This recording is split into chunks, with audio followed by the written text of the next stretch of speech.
Hello, everyone, and welcome to another episode of the Good Iron Glory here with Will and Tad. Today, we're going to talk about Tampa Bay, their preseason preview, the defending champions of the NFC South, and yes, that does Multi-time. pay. And yes, that does pain me a bit to say, as last year Will and I debated heavily on who was going to win. I picked Atlanta, he picked Tampa Bay, and I still get reminded of that very often. So looking at that, Baker Mayfield, in my opinion, a borderline top 10 quarterback. He's had some incredible runs the last several years, reviving his career here in Tampa.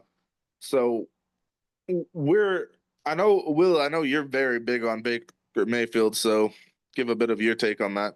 I mean, to me, he's a top 10 quarterback. Obviously, threw for over 4,000 yards last season. When you got the guys that you do in this wide receiver room, first overall pick out of Oklahoma, formerly. Um, yeah, Baker Mayfield has found a home here in Tampa Bay. He has turned into their franchise guy.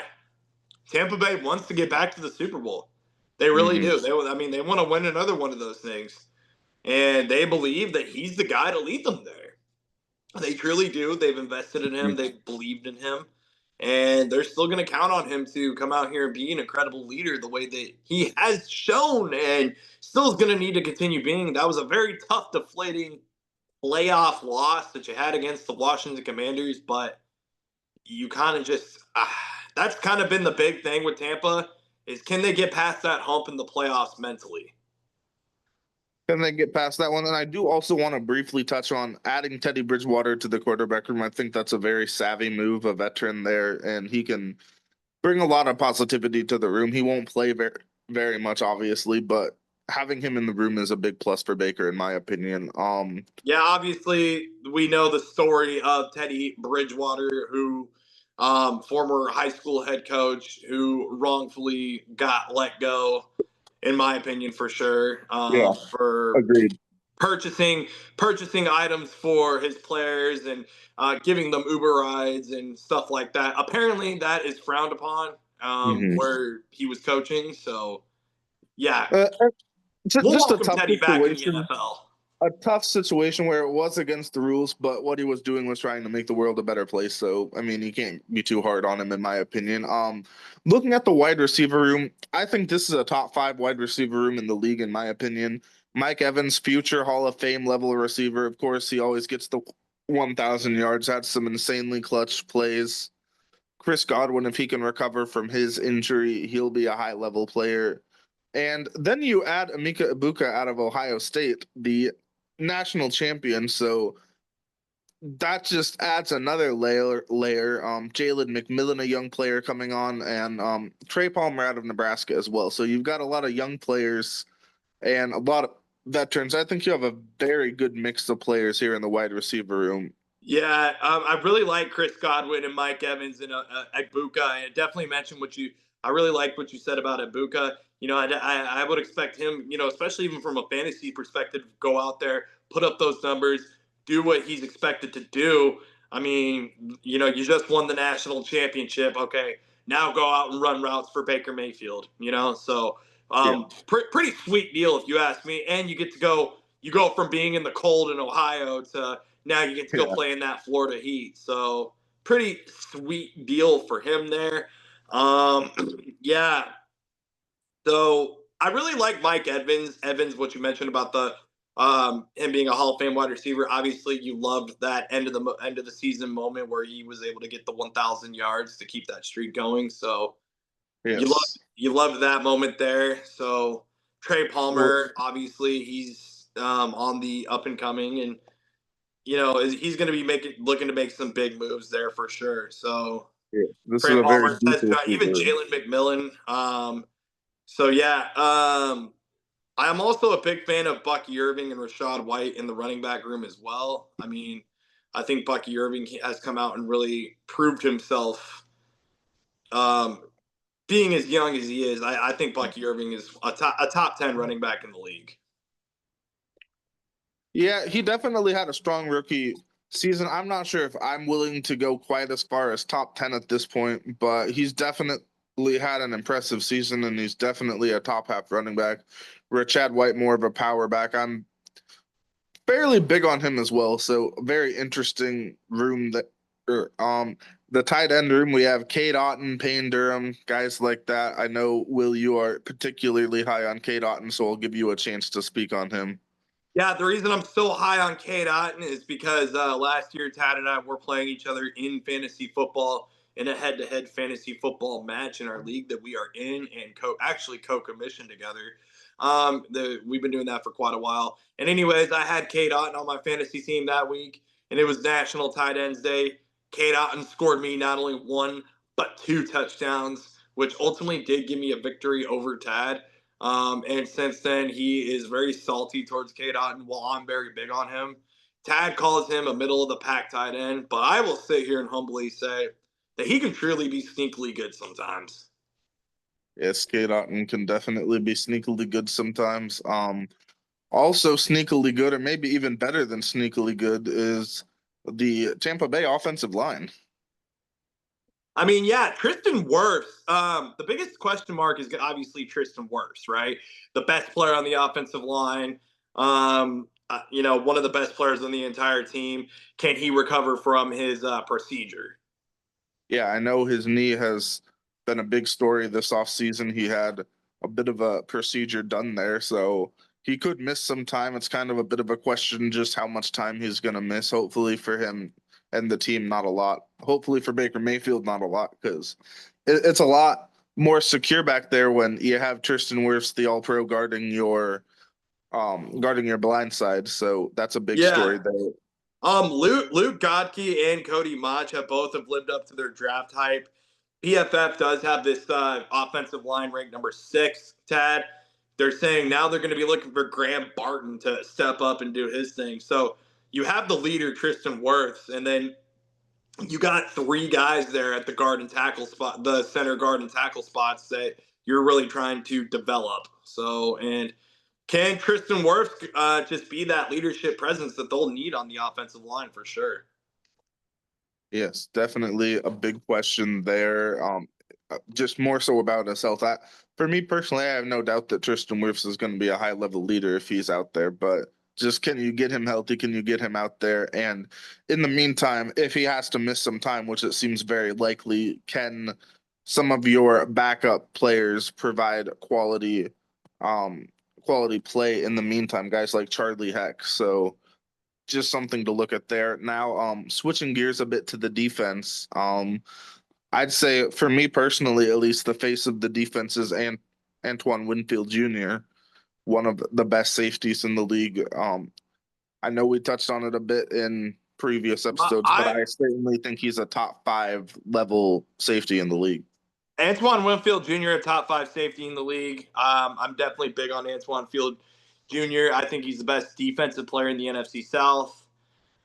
Best safety in the NFC South. But to me, I mean, yes, talent wise, but when you talk about the face of the defense, me personally, it has to be Levante David, the seasoned veteran out of Nebraska.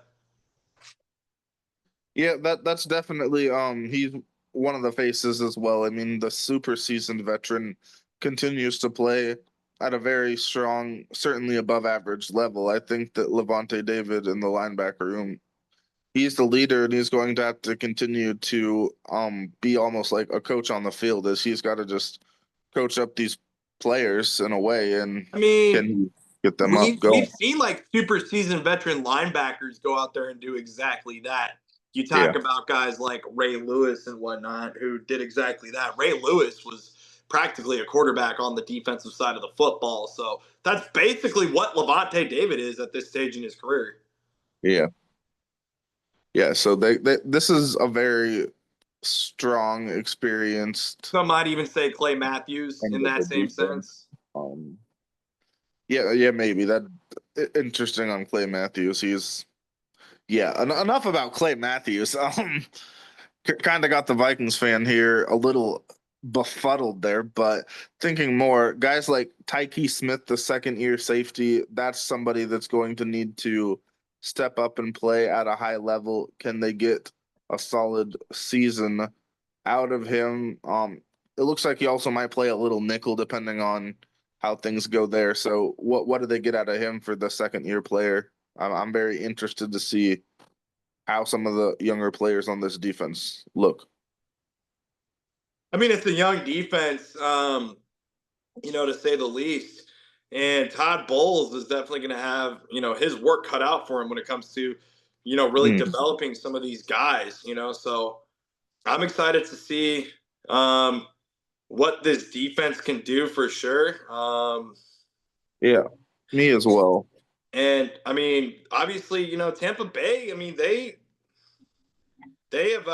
got some pieces in play here, I do want to briefly mention Benjamin Morrison, their second round cornerback out of Notre Dame. And I find it interesting that you have the cornerback from Notre Dame and the wide receiver from Ohio State. Of course, they played in the national championship game. I'm interested if they even might have had a matchup there. So that's kind of interesting to see. And I think obviously, Morrison, I think he has some potential to grow into a great player too. PFF has Tampa Bay's defensive line ranked at 27th. Vita Vea, they say Vita Vea playing at a high level. Second year edge defender Yaya Diaby, they're saying was a pleasant surprise. First round pick Elijah Cansey has failed to earn a grade above 50 in either of his first two seasons. I mean, PFF may not be so high on those players, and or I'm a little bit higher on Tampa Bay's defensive line than what PFF has them at personally. But what do they need to do to upgrade themselves into an upper tier offensive line? Because the talent is there. Biggest question mark is what do they need to do to come together to I mean, you're probably going to need to stop what's going to be a very run heavy NFC South with some of the premier running backs in the NFC South. So that's going to be a very Yeah. tough chore for this defensive line this year. I definitely want And to say I'm a especially lot with higher. the running backs in the NFC in general. Yeah, I'll definitely want to say I'm a bit significantly higher on Kalijah Chansey than PFF is. I think he has a lot of potential. I think he's played at a fairly solid level, and I think he's going to continue to grow. Yeah, I really like Yaya Diaby as well. Jamal Dean, the corner, and Zion McCollum. I expect them to keep developing. I mean, you have some developmental players on here, but then you also have some players that are super seasoned veteran leaders. So how can you Hmm. collaborate and come together? Um, yeah, you did mention the draft picks as well, the corners. So how can you develop those guys? What do you think about the special teams? Yeah, Chase McLaughlin, we've seen him do this for a long while, and I don't really expect a whole lot of change out of Chase McLaughlin. He's fairly consistent at what he does. Of course, 30 out of 32 last year, 29 out of 31 the year ago. So he's kicking at a high level, and I expect that to continue. Riley Dixon, the punter, I know you know this guy a bit more personally, I would presume, as he has had a couple stints in Denver, so I'll give you a chance to speak on him. Yeah, I mean Riley Dixon, a very solid punter, can get punts deep. Can be very consistent. An overall great punter. Trey Palmer will be the returner. Yeah, last year he it looks like in his return stats, yeah, only 136 yards on 17 attempts. So looking to develop more in his return game for sure. And but Tad, if I mentioned Tampa Bay winning the Super Bowl, who's the guy that's going to need to really carry this football team? Yeah, I mean, they definitely have Evan Deckers. He's a younger long snapper. You generally see these guys be a bit more seasoned, a bit more experienced. So seeing Evan Deckers here, he came to the team in 2023 as an undrafted player, spent some time at college at the University of Massachusetts and also a season at Duke. In his last season with the Minutemen, he was one of the um he was on the Patrick Manley watch list. That's what I'm trying to say. The Patrick Manley Award, of course, going to the best long snapper in college football. So he's had a lot of experience there. He helped his teams in college, and then in 2023 he signed with Tampa Bay. He's been with the team ever since. He's did not play in 2023 and 2024 last season. He dealt with some injuries, but eventually did win the long snapper job. So this will be hopefully for him, he can have a healthy year, his first full year as a starter. So we're expecting big things here out of Evan Deckers. And there you have it. Yeah, Tampa Bay, I'm going to say they'll win the division again. Probably anywhere from, I'll go 9 to 14 wins. That is a big number. 14 is a big number. I think that Tampa Bay definitely is should be the favorite in the division. I I will don't think. even say that they're a dark horse to win the NFC Championship. Yeah, for me, I'm gonna say I think Tampa Bay. I do see them as the favorite in the division. I don't quite think they get up to 14. I think I could see this being a team that could win. I'll say 9 to 12, maybe 13 if I'm stretching it, but 9 to 12 is where I'll land. Awesome. Yeah, I think Tampa Bay is going to be a good team. Yeah, definitely. Like I said, a good team favorite in the division. I think that's a fair take.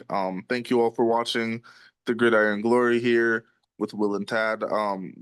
We appreciate you for following our content, for giving us your likes, your subscription, and continue to follow along.